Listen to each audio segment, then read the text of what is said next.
I'm Liam Carter, 35 male. I live in a quiet suburban town that I never planned on calling home, in a house that feels more like a museum of broken promises than a place of comfort. I'm a corporate turnaround specialist, someone who thrives on fixing broken companies.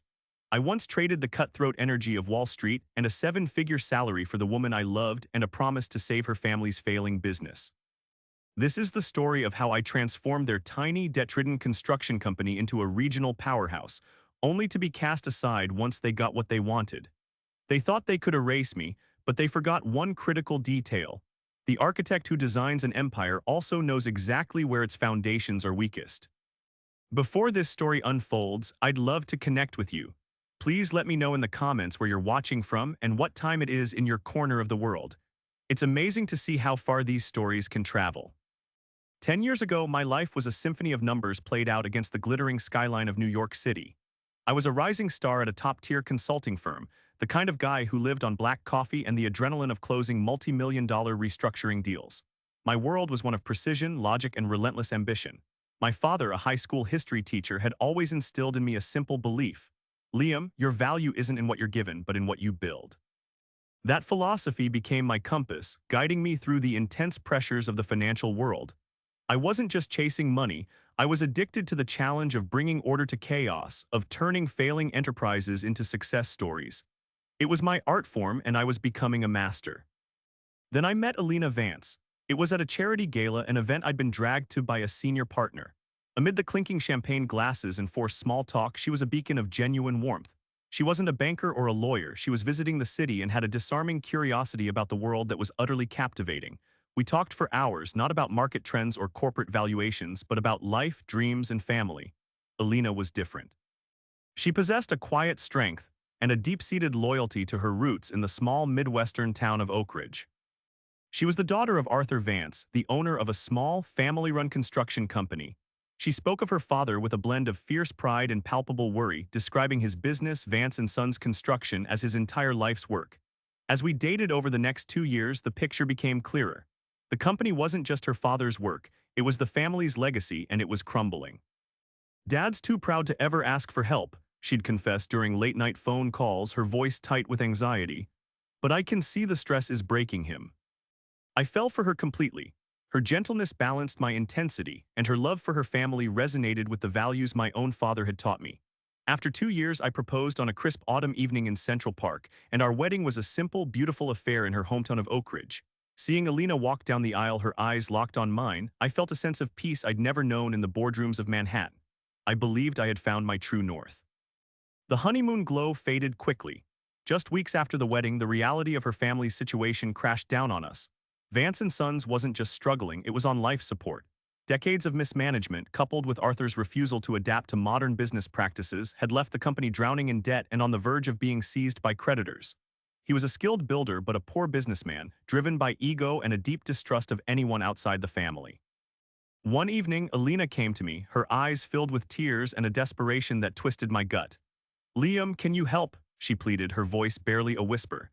"You're the only one who can. I can't bear to watch my father lose everything he's ever worked for." Looking at the woman I loved, seeing the raw fear in her eyes, there was only one possible answer. I made the most significant decision of my life. I resigned from my lucrative job, packed up my life in New York, and moved to Oak Ridge. My mentors and colleagues were aghast. "You're committing career suicide, Liam," my closest friend warned me. "You're on the partner track. Don't throw it all away for some small-town construction outfit." But I dismissed their concerns with a confident smile, believing that love and loyalty were worth more than any title or bonus. I was convinced I could not only save her family's company, but also earn my place within their tight-knit circle. My arrival in Oak Ridge was a brutal reality check. The offices of Vance & Sons were a chaotic mess of dusty blueprints, disorganized files, and demoralized employees. Arthur Vance greeted me not as a son-in-law coming to help, but as a hostile invader.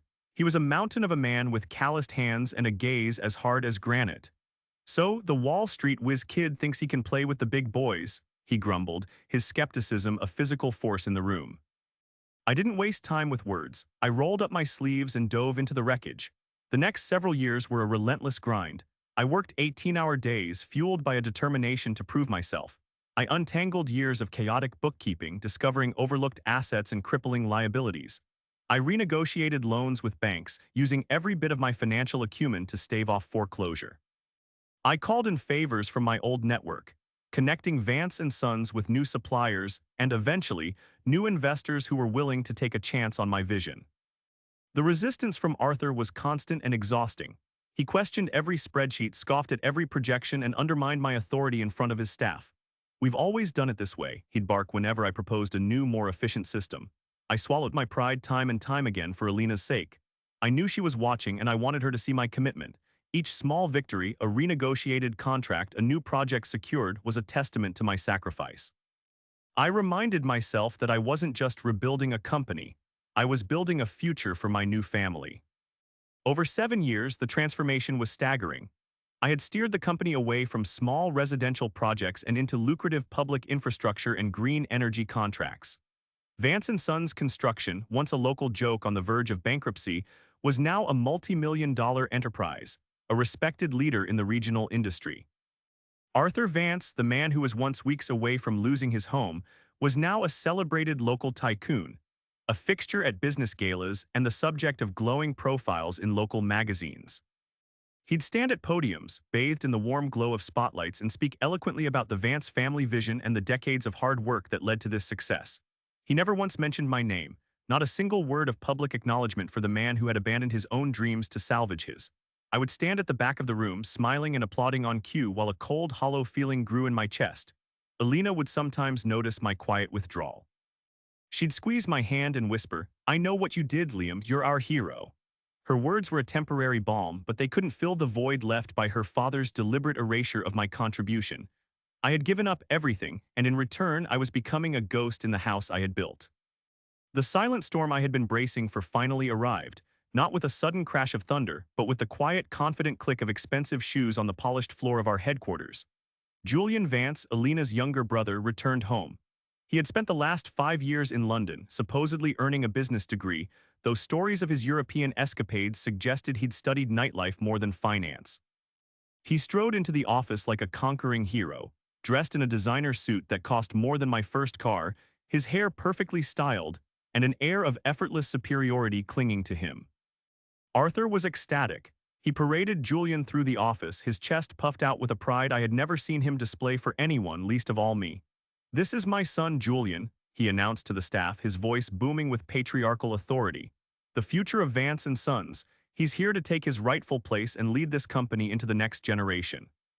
I stood near the back, a silent observer to my own demotion. The message was clear, delivered with all the subtlety of a sledgehammer. I was the hired help, Julian was the heir. It wasn't about jealousy. I had never craved the spotlight or the title of CEO. It was about the complete and utter disregard for the 7 years of my life I had poured into this company. The way Arthur looked at his son, as if Julian himself had single-handedly built the empire, made me feel like a stranger in my own home. My unease was a bitter pill I was forced to swallow. Within a month, Julian was appointed executive vice president, a title created just for him. The decision was met with quiet disbelief among the senior staff who had worked alongside me, but no one dared to question Arthur. Blood was thicker than balance sheets in the Vance family. The problem wasn't just the nepotism, it was Julian's staggering incompetence. He had zero practical experience, no understanding of our complex infrastructure projects, and a dangerous belief that his expensive education made him an expert on everything. Arthur, blinded by paternal pride, handed him control over our most critical projects, contracts I had spent years cultivating through meticulous planning and relationship building. "The boy needs to learn the ropes," Arthur too. LD me gruffly in a closed-door meeting, his tone making it clear the subject was not up for discussion. I bit my tongue and nodded, clinging to the naive hope that I could mentor him, guide his raw ambition toward something productive. I was profoundly wrong. My attempts to help were met with condescending smirks and dismissive waves of his hand. I would walk him through detailed financial models, explaining the risk factors and profit margins, only for him to interrupt me mid-sentence. "Got it, Liam, it's not rocket science," he'd say, his tone implying my detailed explanations were an insult to his intelligence. "I have my own approach." His approach consisted of reckless gambles and flashy ideas devoid of substance. He proposed ludicrous projects, like building luxury high-rises in a town with no demand, and suggested we cut corners on safety protocols to boost short-term profits. I tried to offer gentle corrections to steer him away from potential disasters, but he perceived my guidance as a threat. In his eyes, I was the old guard, an outsider clinging to power in his family's company. The public humiliation began soon after. We were in a crucial meeting with a delegation of potential investors from Chicago, presenting a proposal for a new green energy initiative, a project that was my brainchild. I was deep into the financial projections, laying out a clear, conservative path to profitability that I had spent weeks perfecting. Suddenly, Julian stood up, cutting me off with a charming, empty smile. "With all due respect, Liam," he began, addressing the investors directly, "I think we're thinking too small. My vision involves a much more aggressive expansion into speculative real estate. That's where the real money is." A stunned silence fell over the boardroom. The investors exchanged confused glances, their professional poker faces barely concealing their alarm. I could feel the blood rush to my face, but I held my composure. "That's certainly a bold idea, Julian," I said, my voice dangerously calm. "Perhaps we can discuss its feasibility after we've concluded this presentation." My controlled response saved the meeting from completely derailing, but the damage was done. Afterward, one of the senior investors, a man I respected immensely, pulled me aside. "What was that all about, Liam?" he asked, his brow furrowed with concern. "You need to get that kid on a leash." The final, definitive betrayal came at the annual Oak Ridge Business Awards Gala. Arthur was being honored with the Entrepreneur of the Year award, a recognition made possible entirely by the company's meteoric rise under my strategic direction. I stood in the wings of the grand ballroom, watching him take the stage to a thunderous ovation. Dressed in a tuxedo, he looked every bit the captain of industry, holding the gleaming award aloft as cameras flashed. His acceptance speech was a masterclass in revisionist history. He spoke of his unwavering vision, the Vance family legacy, and the tireless dedication that had built the company. He then turned his attention to his son. "And I am thrilled," he declared, his voice thick with emotion, "to have my son Julian by my side, ready to carry this legacy into the future." The crowd applauded wildly. He never said my name, not once. 7 years of my life, my sacrificed career, my sleepless nights, all of it erased in a single self-aggrandizing speech. I stood there, clapping along with everyone else, a hollow smile plastered on my face. The applause sounded like rushing water in my ears, drowning me. In that moment, under the dazzling lights of the gala, the cold, hard truth crystallized in my mind. I wasn't just an outsider. I was being actively, systematically, and deliberately erased. I was a tool that had served its purpose, and now I was being discarded. The weeks following the gala were a masterclass in quiet psychological warfare. I did confront Arthur or Julian. That would have been a fool's errand, a direct emotional outburst that would only give them the satisfaction of branding me as unstable or resentful. Instead, I became a ghost in the machine I had built, observing, listening, and calculating. My mind, trained to identify patterns and predict market shifts, was now focused on a single critical objective: survival. The whispers in the hallways grew louder, the averted glances from colleagues more frequent. I was being systematically isolated, my influence curtailed one small, deliberate cut at a time. Projects I had personally initiated were reassigned to Julian, who would then run them into the ground with his characteristic blend of arrogance and incompetence. Meetings I once led were now scheduled without my knowledge. My access to certain financial servers was mysteriously revoked due to a system glitch, a flimsy excuse that fooled no one. Sarah, my loyal assistant of 5 years, would come into my office, her face a mask of worry, and quietly inform me of the latest slight. "They've moved the quarterly planning meeting, Liam," she'd whisper. "Julian is presenting your expansion strategy as his own." I would just nod, my face impassive, and thank her for the information. Outwardly, I was calm. Inwardly, I was mapping their every move. The true discovery, the one that severed the last thread of hope I had for my marriage, happened not in the office, but in the sterile silence of my own home. The emotional chasm between Alina and me had grown into an unbridgeable canyon. Our dinners were silent affairs, the air thick with unspoken words. She was still physically present, but her warmth, her unwavering support that had once been my anchor, had evaporated. It was replaced by a strained politeness, a careful avoidance of any topic related to the company or her family. I knew I couldn't continue living in this state of quiet agony. One evening, after a particularly demoralizing day where Julian had publicly ridiculed one of my most successful projects, I decided I had to force the issue. I found Alina in the living room, curled up with a book, a portrait of calm that felt like a deliberate performance. "Alina, we need to talk," I began, my voice hoarse with suppressed exhaustion and frustration. She placed her bookmark carefully, her movements slow and deliberate, and looked up. A flicker of apprehension crossed her features. "What is it, Liam?" I took a deep breath, the words tumbling out in a torrent of pain I could no longer contain. I've dedicated 7 years of my life to your family, Alina. I gave up my career, my home, everything I had built to save Vance and Sons. And now your father and brother are pushing me out. They're treating me like an obstacle and inconvenience to be removed. They're erasing me and you're just sitting here watching it happen. I searched her face, desperate for a sign of the woman who had once called me her hero. I needed her to see my pain, to validate the injustice of it all. But her expression remained guarded, her eyes shifting away from mine to a fixed point on the floor. She was silent for a long time, the ticking of the grandfather clock in the hall counting down the final seconds of our marriage. When she finally spoke, her voice was devoid of emotion, as flat and cold as a frozen lake. My father is just trying to secure the company's future, Liam, and Julian, he's family. He deserves the chance to lead. Her words were a physical blow, knocking the air from my lungs. It wasn't just that she was defending them, it was the casual dismissal of my sacrifice. Family. The word she used was a blade, separating me from them, defining my status as a permanent outsider. Family, I repeated, my voice cracking. And what am I, Alina? After everything I've done, everything I've given up for you, for them, am I not family?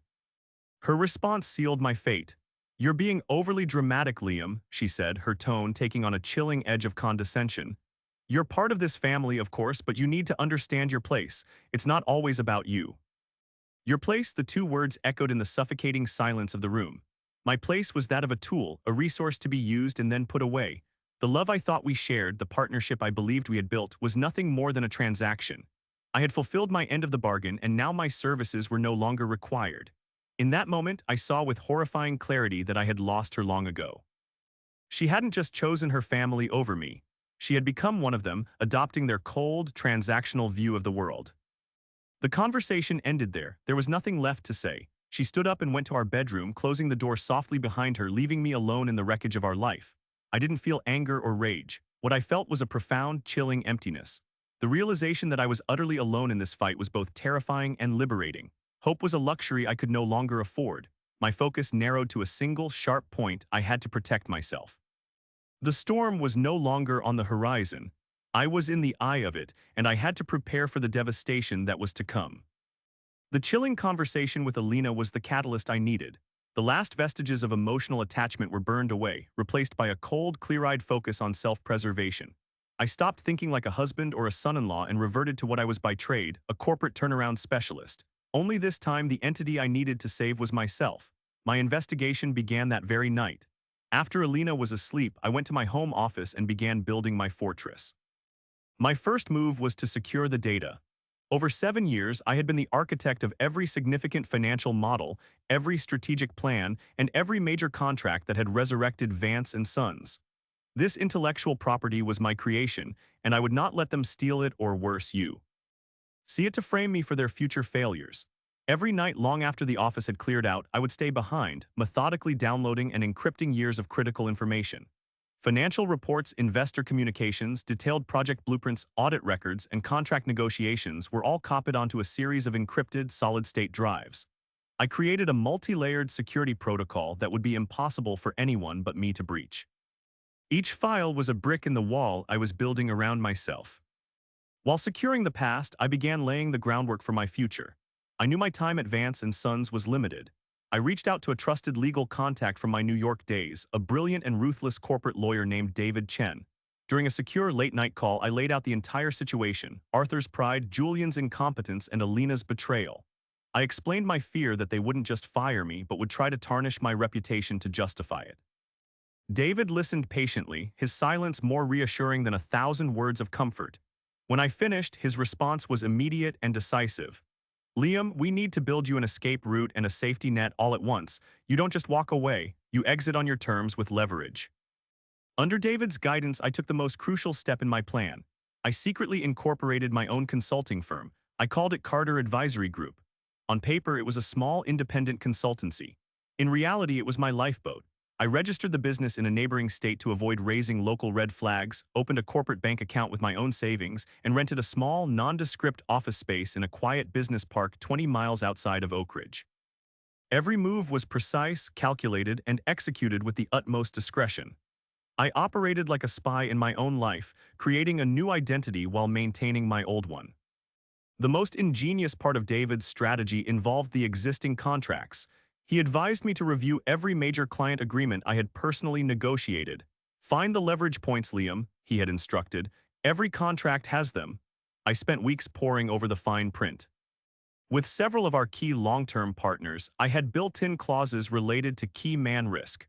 Standard provisions stating that if a crucial member of the management team, namely me, were to depart, the client had the right to review or terminate the agreement. But David and I took it a step further. Over the next few months, as contracts came up for renewal, I subtly embedded new clauses. These provisions, buried deep within the legal jargon, stipulated that the proprietary financial models and efficiency systems I had designed were licensed to Vance and Sons, not owned by them. The license was contingent on my continued role as chief strategist. If my position was terminated without cause, the rights to these systems, the very engine driving the company's profitability, would revert to me or a designated entity of my choosing, Carter Advisory Group. Arthur and Julian, in their arrogance and carelessness, signed these renewals without a second thought, too preoccupied with their power games to read the fine print. My investigation wasn't limited to documents and data, it was about people. The trust I had built over 7 years was my most valuable asset. I quietly maintained my relationships with our most important clients. During business lunches or casual phone calls, I never spoke ill of the Vances. Instead, I listened. I heard their frustrations with Julian's unprofessionalism and their concerns about the company's new, erratic direction. Things aren't the same since your brother-in-law came on board, one key partner, a man named Marcus Thorne from Midwest Energy, confided in me over coffee. The focus seems to have shifted. We signed on with Vance and Sons because of your steady hand, Liam, don't forget that. These conversations were my insurance policy. I knew these people trusted my competence, not the Vance family name. Their loyalty was to the results I delivered, and I made a mental list of every partner who expressed such sentiments. These weren't just clients, they were potential allies. At the office, I played the part of the marginalized executive perfectly. I remained professional, attended the meetings I was invited to, and offered my input knowing it would be ignored. My compliance lulled them into a false sense of security. They saw me as defeated, a man who had accepted his fate. They had no idea that beneath my calm exterior I was assembling an arsenal. Every encrypted file, every legal clause, every quiet conversation was another piece of my contingency plan falling into place. They thought they were writing the end of my story, but I was already drafting the first chapter of theirs. The summons came on a dreary Tuesday morning, the sky outside my office window a blanket of oppressive gray. An email from Arth. Er's executive assistant appeared in my inbox, its subject line stark and clinical, mandatory board meeting 10:00 a.m. There was no agenda, no context, just a command. I knew this was it. This was the execution. I spent a moment looking at my reflection in the dark screen of my computer. The man staring back was tired, the lines around his eyes deeper than they had been 7 years ago, but his gaze was steady. There was no fear, only a cold, resolute calm. I straightened the knot of my tie, put on my suit jacket, and walked toward the boardroom, feeling like a gladiator stepping into the arena for the final time. The atmosphere inside the room was frigid. Arthur sat at the head of the long mahogany table, his posture rigid, his face set like stone. Julian was beside him, a poorly concealed smirk playing on his lips. He was practically vibrating with smug anticipation, and across from me sat Alina. She refused to meet my eyes, her focus fixed on her hands, which were clasped so tightly on the table her knuckles were white. The two other board members, old cronies of Arthur's, looked deeply uncomfortable, their gazes shifting anywhere but at me. Arthur didn't bother with pleasantries. He stood, resting his hands on the table, and delivered the verdict with the impersonal finality of a judge. Liam, he began, his voice devoid of any warmth, effective immediately, your position with Vance and Sons has been terminated. A heavy silence descended upon the room. I didn't react. I didn't flinch. I simply held his gaze, letting the silence stretch, forcing him to elaborate on the empty declaration. He cleared his throat, unnerved by my lack of response. The company is moving in a new direction, a direction that requires leadership from within the family. We appreciate your contributions, but your services are no longer required. It was a pathetic, pre-rehearsed speech, a coward's justification for an act of pure betrayal. Julian's smirk widened into a triumphant grin. Alina still wouldn't look at me. Her silence was her consent, her complicity a final, twisting knife in my heart. Slowly, deliberately, I pushed my chair back and rose to my feet. I adjusted my cuffs, my movements calm and measured. I looked from Arthur's stony face to Julian's smug one, and then finally my eyes settled on Alina. I willed her to look at me just once, but she remained a statue of cowardice. "Thank you, Arthur," I said, my voice quiet but carrying an unnerving intensity that made Julian's smile falter. "Thank you for making it so abundantly clear what this family truly values." I paused, letting the weight of my words hang in the air. "You've made a grave miscalculation. You think this company is built on your name, but you're about to find out it was built on something you've just thrown away, trust. And the foundation you're left with is weaker than you can possibly imagine." My words weren't a threat, they were a statement of fact, a prophecy. A flicker of uncertainty crossed Arthur's face. He had expected me to argue, to beg, to lash out in anger. My cold, analytical calm was not what he had prepared for. I turned and walked out of the boardroom without another word, the sound of my footsteps echoing in the stunned silence. I didn't need to yell or cause a scene. My plan was already in motion. My quiet exit was the first domino to fall. Back at my desk, I began the somber task of packing my personal belongings into a small cardboard box. The pen I used to sign the first major contract that pulled the company from the brink. A framed photo from my New York days, a reminder of the man I used to be. And the wedding photo of Alina and me, her smile radiant, a relic from a life that no longer existed. I stared at her smiling face for a long moment, a sharp pang of sorrow cutting through my cold resolve. I carefully placed the frame face down in the box. Sarah, my assistant, appeared at my doorway, her eyes red and swollen. "Mr. Carter, Liam, is it true?" she whispered, her voice trembling. I offered her a faint, reassuring smile. "It is, Sarah, but don't worry." I paused, looking at her with genuine gratitude. "Sometimes you have to clear away the old structure before you can build something better." She nodded, though the fear for her own future was evident in her eyes. "This place will fall apart without you," she said, a tear tracing a path down her cheek. "It's already falling," I replied softly. As I walked out of the Vance and Sons headquarters for the last time, box in hand, I felt a profound sense of release. The heavy weight of pretending, of sacrificing my own identity for people who valued me so little, was finally lifted. I didn't look back at the gleaming glass building, at the logo I had helped make respectable.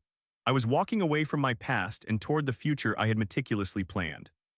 From a window on the top floor, I knew Arthur was watching me go, a storm of pride and perhaps a sliver of doubt brewing behind his cold eyes. He thought he had won. He had no idea the war had just begun. The illusion of victory for Arthur and Julian Vance lasted exactly 1 week. They likely celebrated my departure, imagining a new era of unencumbered family control. They strolled through the offices with an air of renewed authority, blind to the fact that the company's vital signs were already flatlining. My counteroffensive was not a dramatic, overt attack. It was a quiet, systemic shutdown, triggered by the very act of my termination.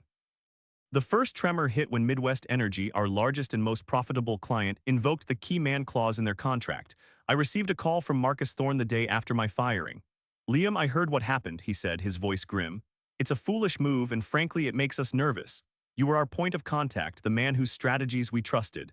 Without you, we're putting our partnership under immediate review." I thanked him for his call, but made no attempt to influence his decision. I didn't have to. The seeds of doubt had been sown by Arthur himself. Within 2 weeks, 3 more major clients followed suit, either pausing their projects or demanding a complete reassessment of their contracts. These were the partners whose trust I had personally cultivated over years of late-night calls and unwavering reliability. Their loyalty was to me, not to the Vance name. The company's projected revenue for the next quarter plummeted by 40%. The cash flow, once a mighty river, slowed to a trickle. Panic began to set in at Vance and Sons. Sarah, who had started sending me discreet updates, described an atmosphere of chaos and recrimination. Julian, utterly out of his depth, tried to reassure clients with slick presentations and empty promises, but his inexperience was glaringly obvious. He lacked the deep understanding of the projects and the financial intricacies that I had possessed. His attempts to manage complex logistical challenges were, in her words, a total disaster. Arthur, meanwhile, retreated into a state of furious denial. He saw my phantom hand in every setback. "This is Carter's doing," Sarah overheard him roaring in a meeting. "He's poisoning our clients against us." He couldn't grasp that I wasn't doing anything. His own actions had triggered the collapse. He had removed the linchpin, and the entire structure was now groaning under its own weight. The second, more devastating blow came when I activated the intellectual property clauses. My lawyer, David Chen, sent a formal cease and desist letter to Vance and Sons. It politely but firmly informed them that their license to use my proprietary financial modeling software and project management systems had been terminated along with my employment. The rights had officially reverted to my new firm, Carter Advisory Group. Without my systems, their ability to manage budgets, forecast costs, and streamline operations was crippled. They were thrown back into the dark ages of messy spreadsheets and guesswork, the very state the company was in when I first arrived. The efficiency and profitability that had become their hallmark vanished overnight. Projects fell behind schedule, costs spiraled out of control, and their reputation for reliability began to crumble. While they were flailing, Carter Advisory Group was quietly thriving. My modest office in the business park became a sanctuary for the stability and competence that had vanished from Vance and Sons. One by one, the clients who had paused their contracts began reaching out to me. Marcus Thorne was the first to sign on. "I don't care what shingle you're hanging, Liam," he said as he signed a lucrative consulting agreement. "I'm investing in you." The story began to leak to the press. A tenacious reporter for the Regional Business Journal, intrigued by the sudden and dramatic decline of a local success story, started digging. The narrative that emerged was a damning one for the Vances. The headline of her feature article read, "The Architect's Exit: How Vance and Sons Tumbled After Ousting Its Master Strategist." The piece painted a clear picture of a company saved from ruin by an outsider, only to be driven back into the ground by the family's greed and incompetence. My name, once erased by Arthur, was now everywhere, synonymous with the company's lost golden age. The final confrontation was not one I sought, but one they forced upon me. About 2 months after my firing, my assistant informed me that Arthur and Alina Vance were in the lobby, demanding to see me. I felt a cold knot tighten in my stomach, but I knew I had to face them. They walked into my office, a study in contrasts. Arthur looked diminished, the arrogant fire in his eyes replaced by a desperate, hollow look. The bespoke suits now hung loosely on his frame. Alina looked exhausted, her face pale and drawn. The weight of her family's failure was etched into her features. Liam, Alina began, her voice a fragile whisper. We need your help. The company is going under. The banks are calling in our loans. We were wrong. My father was wrong to let you go." Arthur stood beside her, rigid with a pride that even desperation couldn't completely extinguish. He wouldn't apologize, but his presence in my office was an admission of defeat more profound than any words. "Carter," he grunted, the name tasting like ash in his mouth. "Name your price, come back and fix this." I looked from Alina's pleading, tear-filled eyes to Arthur's desperate, resentful face. For a fleeting moment, I saw a path to reconciliation, a chance to reclaim the life I had lost. But then I remembered the boardroom, Alina's averted gaze, and Arthur's cold dismissal. The trust was gone forever. "There is no price," I said, my voice calm and steady. "What's happening to Vance and Sons isn't a problem that money can fix. It's a consequence of character. You built your empire on a foundation of my work, then tried to pretend I didn't exist. Now you're feeling the weight of your own choices." I stood up, the meeting over.